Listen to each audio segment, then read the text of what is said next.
नमस्कार, प्रणाम भोजपुरिया भैया लोग और सब बताई कैसे बानी रउआ सबे।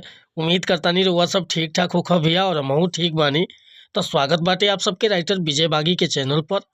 और आज उपस्थित बानी भैया रउआ सबके बीच में लेके दर्द भरा भोजपुरी सैड सॉन्ग। बहुत बढ़िया गीत की रचना कैले बानी।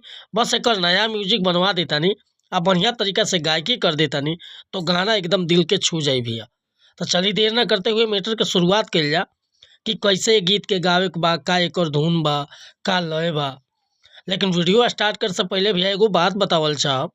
रउआ अगर नया सिंगर बानी आ सिंगिंग में इंटरेस्ट बा, अच्छा मीटर के तलाश में भटकतानी, बढ़िया गीत नइखे मिलत, सही तुकबंदी नइखे मिलत या मन पसंद के मीटर नइखे मिलत, तो भैया अगर हमरा चैनल पर आ गइल बानी तो चैनल के सब्सक्राइब कर ली, बेल आइकन प्रेस कर ली।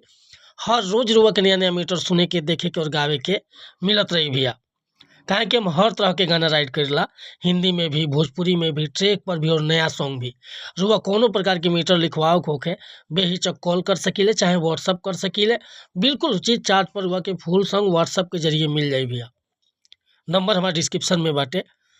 और हाँ भैया, कोनो प्रकार के म्यूजिक भी बनवाओ होखे तो रुआ कॉल कर सकतानी। आज के मीटर देखिए कैसे गाओ के बाटे। एगो बहुत पुरान गीत रहे हिंदी के। अरे ये समा है प्यार के इकरार का, दिल देख रहा रास्ता है अब दिलदार का। यह लय बा, लेकिन देखिए कैसे गाओ बड़े भोजपुरी में।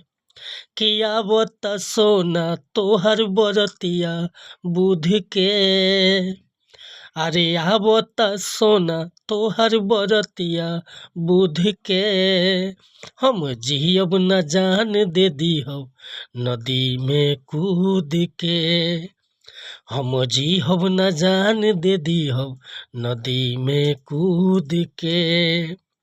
अरे आबो त सोना तोहर बरतिया बुध के, हम जियब न जान दे दीहब नदी में कूद के।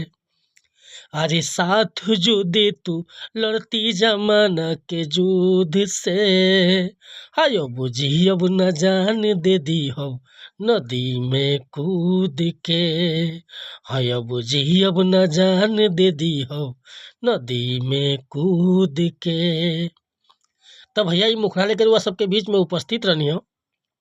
अगर ये मुखड़ा पसंद बा, फुल गीत लिखवावे के चाहतनी तो बिल्कुल उचित चार्ज पर गाना रुआ के व्हाट्सअप के जरिए मिल जाए। हमारे व्हाट्सअप के नंबर बा 8874473128।